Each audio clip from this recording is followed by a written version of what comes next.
Assalamu alaikum everyone to our webinar session of choosing WordPress as your freelancing career. आज के हमारे जो guest हैं, his name is Mr. Saftan Ali Salimi. He's an experience of 9 years in developing and designing websites for WordPress. और इसके अलावा he's a top rated freelancer. Upwork पे इनके प्रोफाइल हैं, Fiverr पे इनके प्रोफाइल हैं. He's done over 1,000 projects, each of them having 5-star rating. सो इनका एक यूट्यूब चैनल भी है जहाँ पर ये इंथुजियास्ट को गाइड करते हैं इन फ्रीलांसिंग एंड वर्डप्रेस डिज़ाइनिंग में. तो without further ado, I would like to hand over this session to my guest here.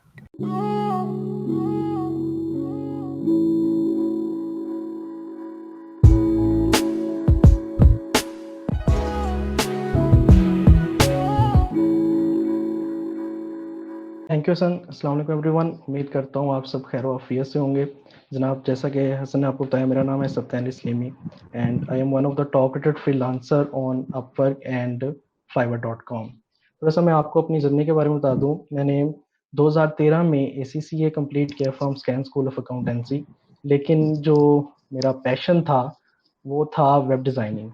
वो मुझे था तकरीबन 9th और 10th क्लास से जो मैंने स्टार्ट कर दी थी. तब ये प्लेटफॉर्म्स वगैरह नहीं थे होते, तब थोड़े से आपको कोडिंग वगैरह करनी पड़ती थी, या माइक्रोसॉफ्ट फ्रंट पेज होता था और उसको यूज़ करके मैं सारा वेबसाइट जो है वो बनाता था. लेकिन इसको मैं कभी भी कमर्शियल यूज़ में नहीं लेकर आया. लेकिन 2013 में जब ACCA मेरा कंप्लीट हो गया, तब मुझे पता चला कि कोई फ्रीलांस वेबसाइट्स भी होती हैं. लाइक ओडेस्क जो था वो तब वहाँ पे इंट्रोड्यूस हुआ था. तो 2013 में मैंने स्टार्ट किया अपना फ्रीलांस. जो फर्स्ट प्रोजेक्ट है वो odesk.com पे, जो आप लोगों को पता होगा upwork.com के नाम से भी जाना जाता है. तो 2013 में वो मैंने स्टार्ट किया. 2014-15 के दरमियान जाके उन्होंने टॉप रेटेड जो फ्रीलांसर है उसका बैच इंट्रोड्यूस करवाया था. अल्हम्दुलिल्लाह वो जो है जैसे इंट्रोड्यूस हुआ, वो मेरी सारी रिक्वायरमेंट जो थी वो पूरी होती थी, इसलिए वो सारी जो रिक्वायरमेंट्स पूरे होने के बाद उन्होंने मुझे टॉप रेटेड फ्रीलांसर अपवर्क पे रखा. 2016 में मैंने स्टार्ट किया फाइवर पे, और फाइवर पे तकरीबन 1 मंथ के अंदर मैं लेवल 1 सेलर और उसी के कुछ माह के बाद लेवल 2 सेलर, और 2018 में टॉप रेटेड फ्रीलांसर का जो उनका बैच होता है वो मुझे वहाँ पे मिल गया था. तो इसके अलावा मैं आपको अपने बारे में ये बता सकता हूँ कि जी मेरा एक यूट्यूब चैनल है जो मैंने 2017 के एंड पे 2018 के स्टार्ट में मैंने ये बनाई थी वीडियोस वगैरह सारी, यूट्यूब चैनल दी स्लीमी के नाम से. और अल्हम्दुलिल्लाह वहाँ पे एक 3 घंटे की वीडियो जो कि मेरा सारे जो लेक्चर्स वगैरह थे वो पेड थे. लेकिन क्योंकि कुछ काफ़ी बच्चे होते हैं हमारे पास, उनके पास उनको सीखना चाहते हैं वो, लेकिन उनके जो वसाइल हैं वो इतने नहीं हैं. इसलिए जो भी मेरा वो पेड लेक्चर्स है सारे, वो मैंने एक ही वीडियो कंपाइल करके 3 घंटे की दी स्लीमी चैनल पे जो है वहाँ पे लगा दी थी. और अल्हम्दुलिल्लाह 2 साल से वहाँ पे जो भी कोई भी अगर स्टूडेंट नया आता है वो वर्डप्रेस लिखता है यूट्यूब पे, तो सबसे ऊपर वो वीडियो आती है तो उसको एक प्रॉपर गाइडेंस मिल जाती है कि आपने किस तरह वर्डप्रेस वगैरह सारा सीखना है. और इसके अलावा फेसबुक पे मेरे स्टूडेंट्स जो हैं वो सारे एक ग्रुप हमने बनाया, उसके 10,000 जो मेंबर्स हैं सारे उसके, और वहाँ पे भी हम उनको हेल्प आउट करते हैं. तो ये होगा थोड़ा सा मेरे बारे में. आज हमने बात करनी है कि आप वर्डप्रेस को क्यों एज अपना फ्रीलांसिंग कैरियर चूज करें. सबसे पहले तो हम बात करेंगे वर्डप्रेस क्या होता है, क्योंकि काफ़ी आप में से स्टूडेंट्स होंगे जिनको नहीं पता वर्डप्रेस के बारे में. वर्डप्रेस सर एक कंटेंट मैनेजमेंट सिस्टम है और एक ब्लॉगिंग प्लेटफॉर्म है. अब कंटेंट मैनेजमेंट सिस्टम होता है, जैसे अगर आपने कोई वेबसाइट बनानी है उस पे जो कंटेंट लगा होता है, इमेजेस वगैरह और कोई भी टेक्स्ट वगैरह, वो सारा कंटेंट होता है, तो उसको मैनेज करने को कंटेंट मैनेजमेंट सिस्टम कहते हैं. और ब्लॉगिंग प्लेटफॉर्म हम कहते हैं एक ऐसा प्लेटफॉर्म जिस पे आप पोस्ट, आर्टिकल्स, न्यूज़ वगैरह जो है वो आप इशू करते हो, पोस्ट करते हो. तो वर्डप्रेस जो है वो एक कंटेंट मैनेजमेंट सिस्टम और एक ब्लॉगिंग प्लेटफॉर्म है. स्टार्ट हुआ ये 2003 में. कुछ स्टूडेंट्स ने मिलकर इसके स्टार्ट किया. वो होता है ना, अपने प्रोजेक्ट्स के अलावा कुछ छोटे मोटे प्रोजेक्ट्स करते हैं अंग्रेज वेले बैठ के.